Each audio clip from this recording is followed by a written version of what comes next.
Muito bem, pessoal, a gente vai começar aqui agora as suas dicas do nosso projeto Contagem Regressiva aqui no projeto Exame de Ordem do Gran Cursos Online. Para quem não me conhece ainda, meu nome é Flávio Daire e nós vamos ver dicas aqui de direito penal da parte geral. Sem mais delongas, vamos para a dica de número 1. Sobre o que fala a dica de número 1? Caso o réu tenha confessado a prática do crime. Então, o réu confessou. Nós temos aqui a confissão. E aí, entre parênteses, a gente colocou: confissão é uma circunstância atenuante, mas seja reincidente. Aí a gente tem a questão da reincidência. E aí a gente colocou entre parênteses que ela é uma circunstância agravante. Aí a gente fez uma pergunta para vocês: qual dessas circunstâncias deverá prevalecer? Vamos puxar pela memória aqui agora a dosimetria da pena privativa de liberdade. Conforme o artigo 68 do Código Penal, nós obedecemos a um critério trifásico. Nós obedecemos a um critério que perpassa 3 fases distintas. Então nós temos uma fase, uma segunda fase e uma terceira fase. Na primeira fase a gente vai ter a chamada pena base. Na pena base, o juiz vai levar em consideração as 8 circunstâncias que estão lá no artigo 59. Aí a gente tem culpabilidade, consequências da infração, comportamento da vítima e por aí vai. São 8 circunstâncias.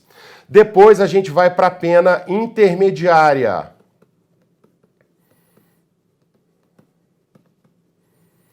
Aqui na pena intermediária, o juiz vai levar em consideração as circunstâncias agravantes que estão nos artigos 61 e 62 e as circunstâncias atenuantes que estão nos artigos 65 e a gente também pode falar do artigo 66, que não traz nenhuma atenuante, mas traz a possibilidade de nós reconhecermos uma circunstância atenuante, apesar dela não estar com previsão expressa na lei, na chamada atenuante nominada. E depois nós vamos para a pena definitiva. Na pena definitiva, nós vamos levar em consideração causas de aumento e causas de diminuição da pena, também chamada de majorantes e de minorantes. Essas causas estão espalhadas tanto pela parte geral quanto pela parte especial do Código. Por exemplo, na tentativa nós temos uma causa de diminuição da pena, de 1 a 2/3. No roubo com emprego de arma, nós temos uma causa de aumento de pena, de 1/3 até a metade. Uma está lá na parte geral e a outra está na parte especial. Então isso é espalhado também, obviamente, pela legislação extravagante. A pergunta que a gente fez aqui na dica 1, então, tem a ver com essa etapa aqui da pena, com a segunda. E olha o que a gente tem no artigo 67. No concurso, ou seja, no evento de existirem tanto circunstâncias agravantes quanto circunstâncias atenuantes, a pena deve se aproximar do limite indicado pelas circunstâncias preponderantes. Ou seja, o artigo 67 vai nos falar quais são as circunstâncias que preponderam quando agravantes e atenuantes estão presentes nessa segunda fase, entendendo-se como tais as que resultam dos motivos, personalidade e reincidência. Gente, funciona assim. O juiz ele vai estabelecer a pena base. A gente sabe que o juiz, para estabelecer a pena base, ele sempre começa do mínimo legal. Ah, Flávio, como que a gente sabe disso? A gente sabe disso porque o Código foi reformado em 1984. E na versão anterior do Código, a gente tinha o artigo 47. O que falava o artigo 47?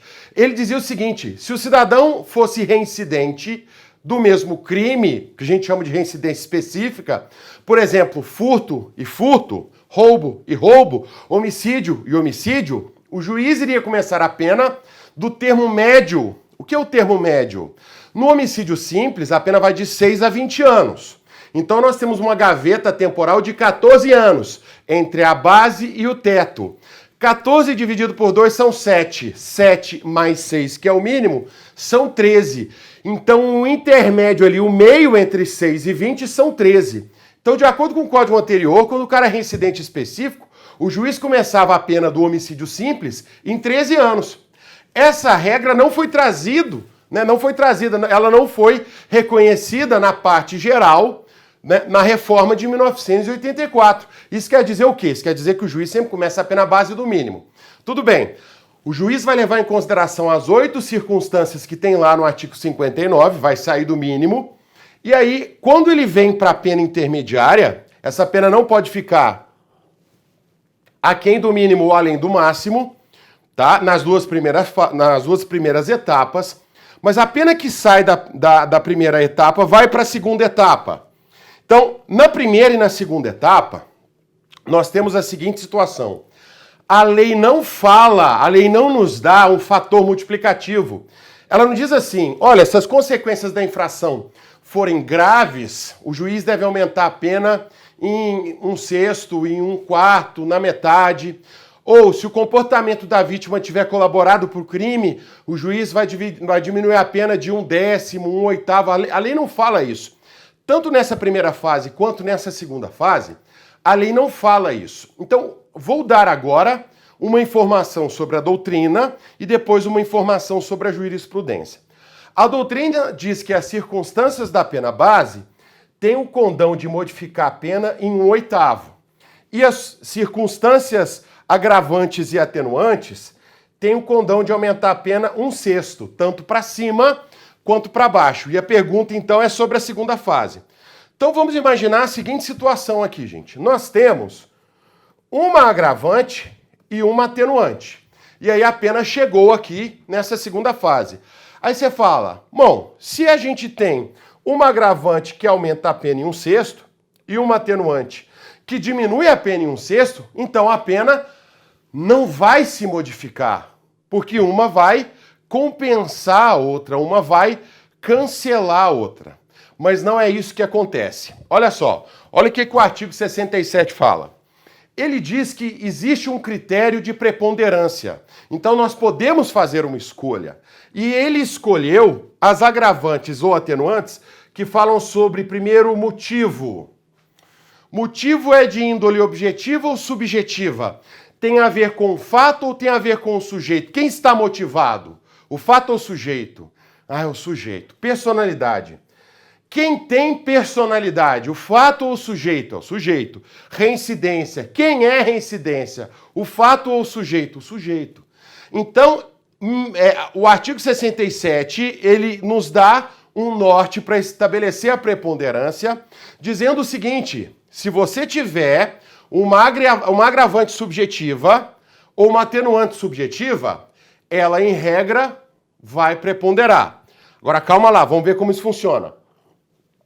Gente, subjetiva tem a ver com o sujeito, objetiva tem a ver com o fato. Então, modo de cometimento do crime, meio de cometimento do crime, cometeu o crime dificultando a defesa da vítima, isso é objetivo, tudo bem?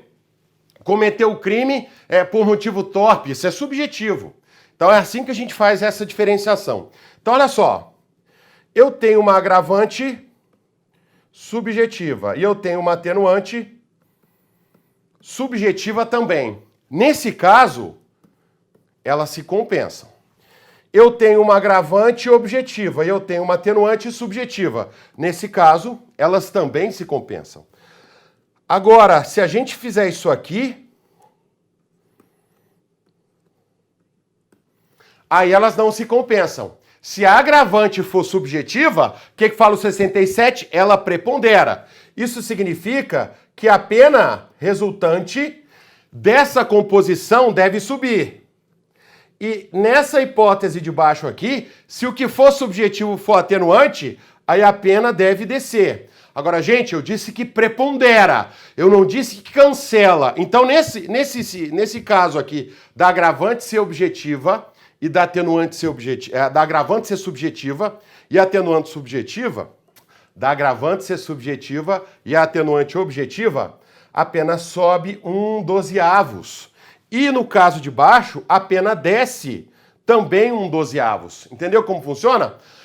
Prepondera, não nulifica. Tudo bem. Por que a gente está trazendo essa questão aqui? Por causa do seguinte, a reincidência ela é uma agravante? Sim, está no artigo 62, inciso 1. Então a reincidência é uma agravante. Tem relação com o fato? Não, quem é reincidente é o sujeito. Então uma agravante subjetiva. E a confissão, se você pegar um livro de direito penal que você tem na sua casa, a confissão é um fato que acontece depois do crime, não é? Tanto é um fato que é uma prova, um incidente probatório. Então, um fato sempre foi um fato. Então, quando você tinha essa situação do réu confessando, porém sendo reincidente, o que acontecia? A pena na segunda fase subia um pouquinho. Mas olha o problema que a gente tem aqui na próxima tela. Para o STF, isso que eu acabei de falar, vale, a reincidência prevalece a regra do 67, tudo bem? Agora, para o STJ, não. Alguns doutrinadores começaram a dizer o seguinte, a pessoa que confessa demonstra que ela quer retornar à guarida do direito. Ela demonstra uma modificação na sua personalidade e essa modificação na personalidade tem índole subjetiva, por isso elas se compensam. Então, por isso que a gente trouxe essa dica para vocês, porque reincidência e confissão, tá? Se perguntarem na prova, de acordo com o STJ é uma resposta, de acordo com o STF é outra resposta. Boa sorte para vocês!